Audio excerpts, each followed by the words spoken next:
নমস্কার বন্ধুরা, রান্নাঘর রহস্যে স্বাগত। আজকে আমি তোমাদের সাথে শেয়ার করব হচ্ছে পটলের দোরমা।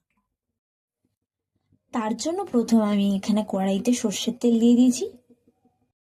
এবার তেলটা গরম হয়ে গেছে, এবার এর মধ্যে আমরা দিয়ে দেবো হচ্ছে কাটা পেঁয়াজ। চিংড়ি মাছটাকেও বেটে নিয়েছি, মিক্সারে বাটতে গিয়ে দেখো কত পাতলা হয়ে যাবে, যাই হোক গাঢ় হয়ে যাবে যখন আমি ওটাকে শুকাবো। একটু সয়াবিনও নিয়ে নিয়েছি সেদ্ধ করে, এটাও মিক্সার জারে বেটে নেবো। তো দেখো সয়াবিনটাকেও আমি ফাইনালি বেটে ফেলেছি। এদিকে পেঁয়াজটাকেও ভালো করে ভেজে নিচ্ছি। কিন্তু এখন যে পেঁয়াজটা ভাজছি না, এটা কিন্তু স্টাফিং এর জন্য আলাদা করে আরেকবারও কিন্তু পেঁয়াজ লাগবে। তো তোমরা দেখতে থাকো, বুঝে যাবে সবটা। ভালো করে কিন্তু দেখো ভিডিওটা, হ্যাঁ, নাহলে কিন্তু বুঝতে পারবে না। এইদিকে পেঁয়াজ বেশ খানিকটা লাল হয়ে গেছে, এর মধ্যে আমরা দিয়ে দেবো হচ্ছে রসুন বাটা। রসুন বাটা দেওয়া হয়ে গেছে, এবার রসুনটাকে ভালো করে ভেজে নিচ্ছি। এবার এর মধ্যে আমরা দিয়ে দেবো হচ্ছে লঙ্কা গুঁড়ো, হলুদ গুঁড়ো, চিকেন মশলা যে মিশ্রণটা সেটা। তারপর দিয়ে দিচ্ছি হচ্ছে রসুন বাটার জলটা। দেখো মশলা কষানো এদিকে হয়ে গেছে, কালারটা খুব সুন্দর এসেছে।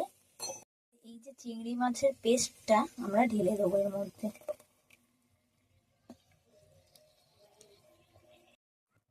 কিন্তু আমরা এটাকে ভালো করে মিশিয়ে নিচ্ছি।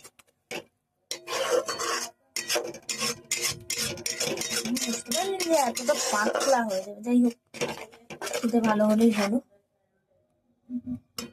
এবারে দিয়ে দিচ্ছি হচ্ছে সয়াবিনের যে পেস্টটা বানিয়েছিলাম ওর মধ্যে ওটা। দেখো নাড়তে নাড়তে ফাইনালি আমাদের স্টাফিংও কমপ্লিট। এবার কালারটা যেরকম মনে হয়েছিল সেরকমই হয়েছে। দেখো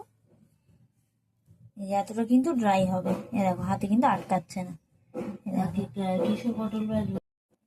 তো রেডি হয়ে গেছে আমাদের স্টাফিংটা। এবার এই দেখো পটলটা তোমাদেরকে দেখিয়ে দিই, এই যে দু সাইড দিয়ে করেছি, এর মধ্যে এই স্টাফিংটা ভরা হবে। তার আগে আমরা পটলটাকে ভেজে নেবো। এবার দেখো পটলগুলো হালকা ভাজা হয়ে গেছে, এবার আমরা এই স্টাফিংটাকে ভরে দেবো এর ভেতরে। তো এখানে মা ফাইনালি পুরটা ভরে দিচ্ছে। এবার যেভাবে ভরছো এভাবেই তোমরা ভরে নিও একটা একটা করে। তো এই দেখো মা এখানে পুর ভরেও দিয়েছে, দেখতে পাচ্ছ। ফাইনালি সব কটা স্টাফিং ভরা হয়ে গেছে, এবার আমরা তরকারিটা করতে যাবো। তো কড়াইতে অলরেডি তেল ছিল, পটল ভাজার যে তেলটা, ওই তেলটাতেই আমরা রান্না করব। তেলটা একটু হিটও আছে, তো আমরা পেঁয়াজখানা দিয়ে দেবো। পেঁয়াজটা আমরা দিয়ে দিয়েছি। তো এখানে পেঁয়াজ ভাজা হয়ে গেছে, এবার এর মধ্যে আমরা অ্যাড করবো হচ্ছে রসুন বাটা। রসুন ভাজতে ভাজতে এবার আমরা এর মধ্যে জলও দিয়ে দিয়েছি। এখানে আমি পেঁয়াজের মধ্যে জল দিয়ে রেখেছিলাম, যেহেতু